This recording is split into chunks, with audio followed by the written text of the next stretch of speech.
Pengeboman Tokyo tidak akan membuat Jepang menyerah. Setelah Kepulauan Mariana jatuh di tangan Amerika Serikat pada tahun 1944, kini mereka bisa mengerahkan pesawat pengebom strategis B-29 untuk melancarkan pengeboman terhadap ibu kota Jepang yaitu Tokyo beserta kota besar lainnya dengan menetapkan sasaran utama pabrik persenjataan, pesawat dan mesin penerbangan Jepang agar bisa menghentikan perang yang menumpahkan banyak darah dalam berbagai pertempuran di Pasifik. Akan tetapi cara ini tidak mempengaruhi oleh militer Jepang terutama Angkatan Darat Kekaisaran yang masih terus percaya akan kemenangan mutlak.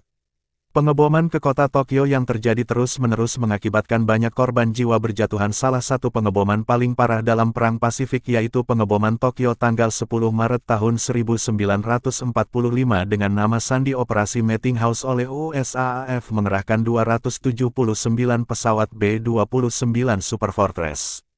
Kali ini mereka memakai jenis bom napalm yang membuat banyak percikan api lebih cepat menyebar alhasil Tokyo menjadi lautan api yang mengerikan sehingga korban jiwa pihak Jepang mencapai 90-100 ribu orang tewas dan 1 juta orang kehilangan tempat tinggal mereka.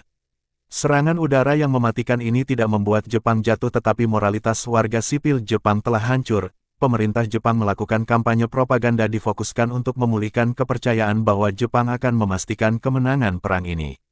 Memasukin bulan April, Jepang kemudian melakukan sebuah kebijakan mengawetkan pesawat tempur Jepang untuk tidak lagi ikut melakukan pertahanan udara dan disiapkan untuk melawan invasi sekutu ke Jepang. Akibatnya Amerika Serikat tidak hanya menurunkan pesawat pengebom strategis, mereka pun menurunkan pesawat tempur sehingga pesawat itu semakin leluasa menembakin dan menghancurkan rumah-rumah warga sipil karena lemahnya pertahanan udara Jepang. Serangan udara yang sangat membabi buta masih terus dilancarkan sampai bulan Agustus benar-benar tidak bisa menundukkan Jepang untuk segera menyerah. Bahkan beberapa pilot Amerika Serikat juga mengatakan, Jepang sialan itu akan menyerah ketika mereka kehabisan warga sipil yang telah kita bantai. Ketika bom atom dijatuhkan kedua kota besar Jepang yaitu Hiroshima dan Nagasaki membuat sang kaisar menjadi terpukul kemudian mengambil langkah untuk segera menyerah sedangkan petinggi militer Jepang masih bersikeras untuk melakukan persiapan menghadapi invasi sekutu, tetapi kaisar lebih memilih menyerah daripada kehancuran. Akhirnya pada tanggal 14 Agustus tahun 1945 kaisar menyatakan menyerah kepada sekutu dan pada tanggal 2 September tahun 1945 Jepang secara resmi menyerah dengan menandatanganin perjanjian penyerahan kepada sekutu. Maka serangan udara yang dilancarkan Amerika Serikat yang hampir setengah tahun tersebut berakhir dengan korban yang sangat banyak jika secara total dihitung sekitar hampir 1 juta korban jiwa dimulai dari pengeboman Tokyo dan kota-kota lain dari tahun 1944 sampai 1945. Referensi: Craven, Wesley Frank, and James Lea Kate, eds.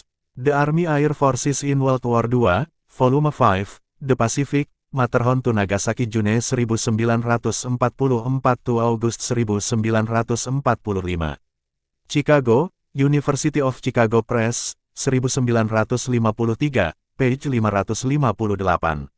David McNeil, The Night Hell Fell from the Sky. Japan Focus, 10 Maret 2005 Archive 5 Desember 2008 at The Wayback Machine.